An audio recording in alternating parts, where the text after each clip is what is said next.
Hey guys, this is NHSC06 and welcome back to part 31 of Let's Play Shining Gold X. It's kind of late. It's actually 1:45 in the morning. So I will give it my best to entertain you all. Still have a lot of energy because I just drank a sody. So let's get right to it. Kind of something that's interesting is today I went to the store and I bought myself a wired game controller, kind of like an Xbox controller. But one of the really cheap off-brand ones, so that I could play the games better. It doesn't work with Visual Boy Advance, but it works with ZSNES really well. So I look forward to using that. And here we have a battle with a Team Rocket executive. So we have a bottle. We have a bottle. He has a bottle, and we have a bottle, and we all need bottles. Alright, this seems more like a, okay. Without being completely a huge douchebag. If he uses roar again, I'm going to be very angry. Okay, or swagger. To raise the already incredibly high attack stat of Trelior. That's not good. That's the reason why swagger can really hurt you. If he actually does manage to confuse you, your attack stat will have grown so much that you'll wind up doing a ton of damage to yourself. The Trelior knows Sky Uppercut, which is a massively awesome move. And then Mighty Yenna ain't no thing. Alright, we have a Wheezing here. I think Todd would be the best bet. Like before, he seemed to handle that Wheezing pretty well. I don't know if this is just me, but if you look at the back of Todd here, you see he's like, I don't know, like either like huge lumps coming out of his back, or maybe that's his butt cheeks. Don't exactly know what that is. It's probably something really not even similar to that. But it still looks really, really suspicious. Alright, and finally Eradicate, who ain't gonna be no thing, to a Sky Uppercut to the face. You've been Sky Uppercutted to the face. You couldn't do a thing. Giovanni, please forgive him. No, I can't let this affect me. I have to inform the others. I ran into a table. What a dum-dum. The password is, Hail Giovanni! Too bad, that looks nothing like a Murkrow. But anyway, what? Oh, it's over here. Oh, we get Thief. Not gonna use it. And as you saw, there were a bunch of Pokeballs along the wall. Those aren't Pokeballs, don't worry. That's something of a little plot development that will occur a little later. Let's see if I can find that. Here we go. I found it. Door opened. Yay! Hold it right there. Oh boy. Can't have a brat like you on the loose. It's harmful to Team Rocket's pride, you see. However strong you may be, you can't take both of us at the same time. Sorry, baby. Now get ready to get thrashed. That's a really, really weird thing to say. Hey, don't be so selfish. Spread the fun around. What? You had an accomplice? Where's your sense of honor? As interim boss in place of Giovanni, I'll show you how wrong it is to meddle with Team Rocket. Baby. Check out that outfit. She's got some swag. Alright, so we have an Arbok here. I'm gonna start with Sith. Hopefully Sith doesn't die. Oh wow. But it did use Screech, so that means bad things are to come. Hopefully, oh no. Paralyzed. Paralyzed! No! No! Alright, Sith needs healed. He needs Hyper Potion. Actually, probably should just use that Super Potion, and that was really dumb. Oh well. It's not a huge deal. And Sith's defense is now officially as low as it can possibly go. But he finishes off that Arbok with Murkrow. So, I mean, clearly, Jeff is the Pokemon of choice here. And it knows Pursuit, which causes it to get paralyzed. It's always really funny when that happens. Didn't make its defense go down as fast as I thought it would. And finally, Sith going up against a Vileplume. Vileplume, you ain't no thing. And he uses Mega Drain, which is stupid. I don't know why it would do that. But unfortunately, we're paralyzed. It knows Mega Drain and Absorb? That makes a lot of sense. Oh, game logic. This is Shining Gold X. I expect more out of you. Not less. Come on. Alright, this is getting annoying. Come on, Paralyze Heal. Come on, Paralyze Heal. Full heal. Good enough. And aromatherapy, so it's going to heal itself. Alright, Vileplume, you are making this battle go on much longer than you should. So you're gonna I hate you. I hate you and everything you stand for. Okay, good.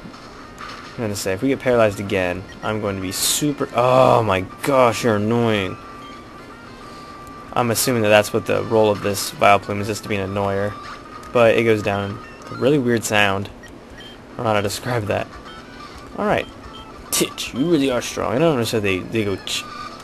This hideout is done for, but that's fine. The broadcast experiment was a total success. Doesn't matter what happens to this hideout now. We have much bigger plans. You'll come to appreciate Team Rocket's true power soon enough. Enjoy yourself while you can. Foo-foo, F-U, F-U, F-U. That's inappropriate. That did it. We defeated all the rockets here, but I'm concerned about the young guy I battled in the process. Sorry, Patrick. I saw how well you were doing, so I just hung back. Now all there is left to do is to turn off that odd radio signal.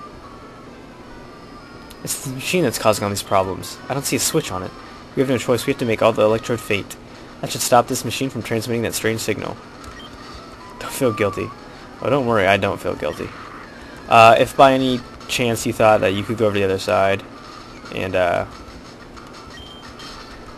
do that, you can't. All you have to do is run from these battles. I don't really give a crap, because I mean, you're not gonna get much experience from these. I'm actually surprised he didn't self-destruct.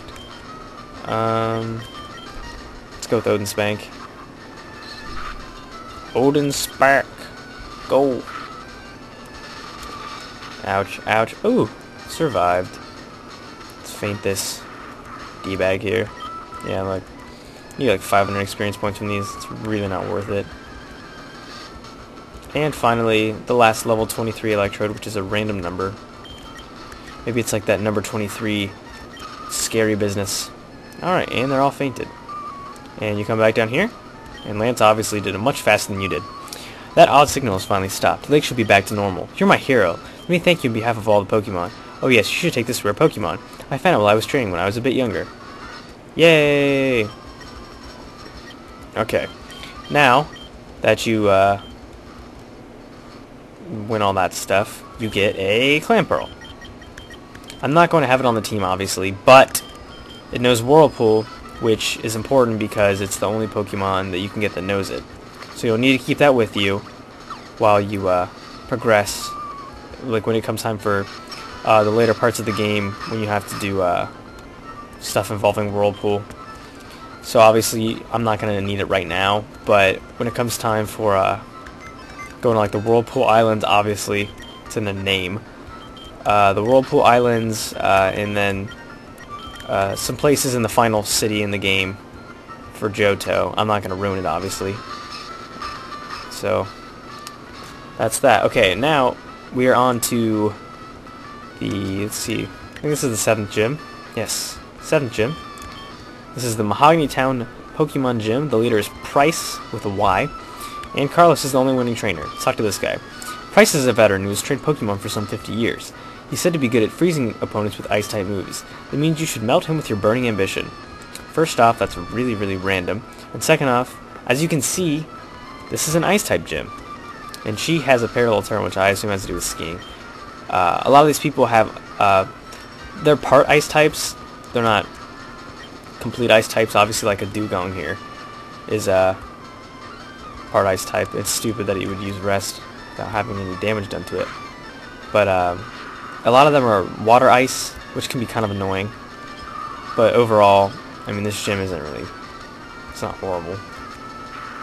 You can manage. I mean, Price will probably be a little tricky, but overall, just make sure you have an electric type or a fire type with you to deal with the ice types that are part water, like Seal here. So I have a feeling that it's going to be a lot of Trellior Jeff double team here, because Sith. If there were any Pokemon that were purely ice types, that would be Sith's domain. But I mean, as you can see, Dugong and Seal and Pokemon of that nature are going to be running rampant here. But Trellior's newfound Sky Uppercut is incredible, so can't go wrong with that. Feels so bad Sky uppercutting a Sfeel though. It's so cute. But unfortunately, it's gotta die. And by die I mean faint. And by faint I mean die. Okay. So we might actually finish all these trainers, or at least most of them, through the course of the next... We'll get through the vast majority of them by the next part, and we'll have taken on Price, I think so. So that'll work out. We'll finish this guy and we'll call it a due. Cloister. We might actually... No, we're not going to finish. We're not going to finish the trainers, but we'll come close. We'll finish off this Cloister, and that'll be where I snip, snip, cut it. So, alright. Oh, you jerk. Actually not going to get to see the Cloister dying. But anyway, I've been NHS 206. Thanks for watching. I'll see you next time.